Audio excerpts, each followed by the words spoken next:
The union campaign at Starbucks has organized roughly 80 stores around the country in a matter of months, winning the vast majority of elections that have been held so far. CEO Howard Schultz and his team have managed to defeat the campaign at only a handful of stores where workers voted against a union.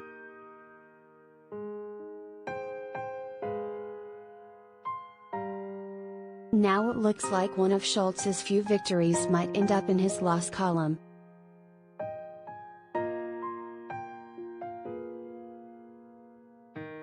An official with the National Labor Relations Board has requested that Starbucks be ordered to bargain with the union, Workers United, at a store in the Buffalo, New York, area where the union lost an election late last year.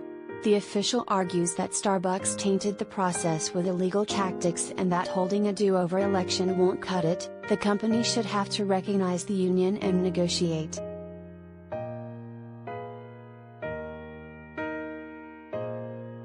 Such a request is not common at the Labor Board, and shows how egregious officials believe Starbucks' behavior to have been in Western New York.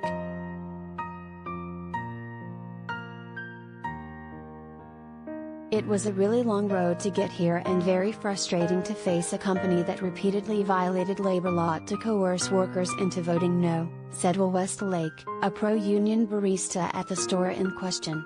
Today we can say we took notes, and the federal government agrees this was one of the worst anti-union campaigns.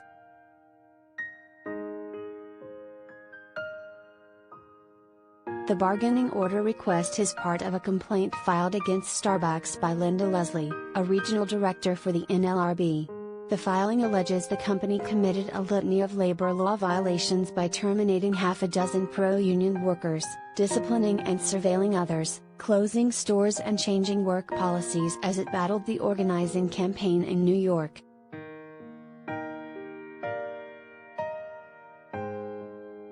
The complaint was originally filed earlier this month without the bargaining order request. Leslie filed an amended complaint Thursday to include it.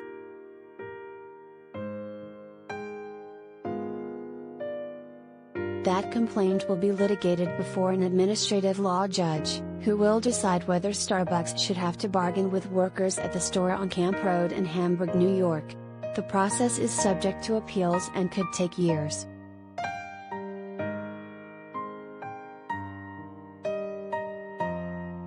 In one of the first elections for the campaign, workers at the Camp Road store voted 12-8 against unionizing. A bargaining order would effectively vacate that loss and unionize the store. It would also serve as a big symbolic victory for the union campaign, which maintains that Starbucks can't win without playing dirty.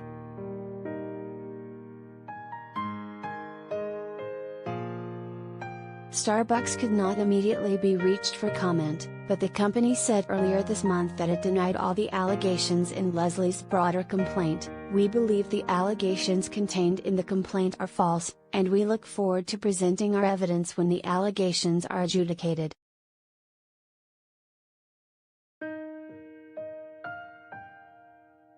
There have been 94 ballot counts held so far for Starbucks elections, according to the NLRB.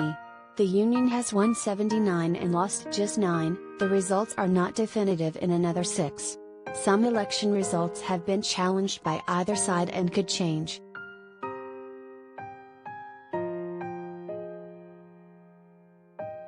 The Labor Board's General Counsel, Jennifer Abruzzo, has laid out an aggressive agenda that would crack down on companies that try to illegally bust unions. Abruzzo has specifically said she will try to make greater use of bargaining orders when she believes they are warranted. Officials can seek them when an employer has created such an atmosphere of intimidation that rerunning an election won't suffice.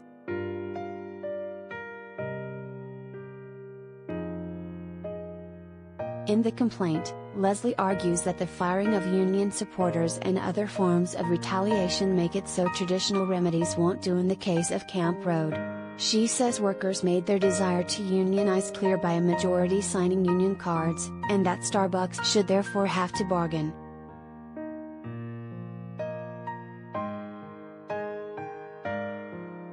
As part of the complaint, Leslie alleges that Starbucks tried to chill union support by permanently closing one store in the area and temporarily closing another, which was later reopened as a training center.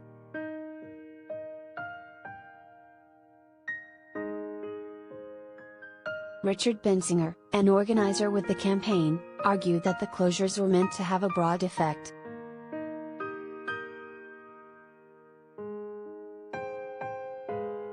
"It's not designed just to scare people at that store, it's to scare people all over the country," he said.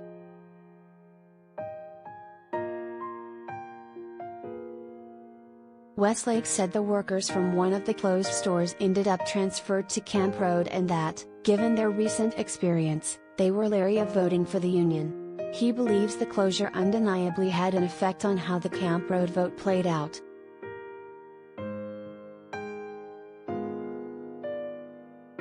"They all said, 'We tried to organize and they shut down our store,'" Westlake said. "It's just unreal some of the things that Starbucks did." "You're supposed to have a democratic process. There's nothing less democratic than a campaign Starbucks tried to run at Camp Road."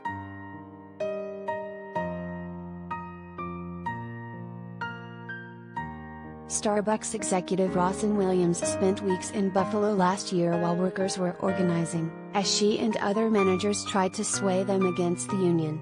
In her complaint alleging labor law violations, Leslie says that either Williams or Schultz should have to read a script informing workers of their rights that have been violated, or stand in the presence of a board official that does so, and then have the video made available to stores around the country.